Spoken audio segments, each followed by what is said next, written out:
Part 1. How to factory reset Samsung from settings. If your phone is functioning normally, the most recommended method to perform a factory reset is through the settings menu. This approach is simple, safe, and doesn't require any external devices. Step 1. Open settings on your Samsung phone. Step 2. Scroll down and tap General Management. Step 3. Select Reset. Step 4. Tap Factory Data Reset. Step 5. Review the list of data that will be erased. Then scroll down and tap Reset Device. Step 6. If you've set a screen lock, enter your password or PIN. Step 7. Finally, tap Delete All. The system will begin resetting and automatically restart once complete. Part 2. How to factory reset Samsung with buttons. If your Samsung phone cannot access the system or you've forgotten the lock screen password, you can perform a factory reset using key combinations, also known as recovery mode. Step 1. Turn off the device completely. Step 2. Press and hold the following key combination,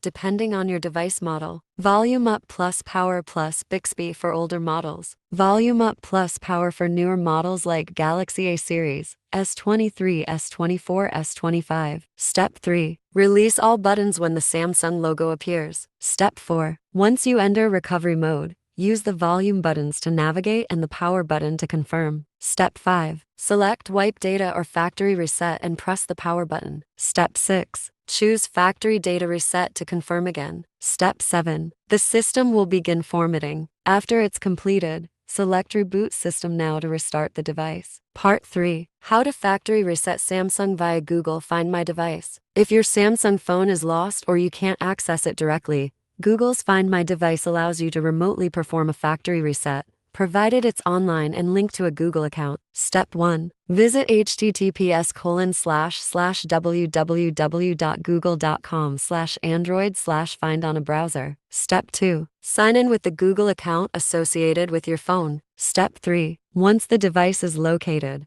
click Erase Device on the left panel. Step 4. Confirm the warning, then click Erase Device again. The phone will be reset, and all data will be erased remotely. Part 4. How to factory reset Samsung by Coolmuster Android Eraser. For situations like selling or donating a phone, using Coolmuster Android Eraser ensures data is permanently and unrecoverably erased, even with recovery tools. Step 1. Download and install Coolmuster Android Eraser on your computer. Step 2. Connect your Samsung phone to the computer via a USB cable. Then enable USB debugging on the device. Grant the required permissions and tap OK to proceed. Step 3. On the program interface, click Erase, choose a security level from the list, click OK. Type Delete into the blank field, click Erase again and confirm by clicking OK. The software will begin erasing your Samsung phone. Step 4. Follow the on-screen instructions to factory reset your Samsung phone from the settings menu. Then set up your device as new.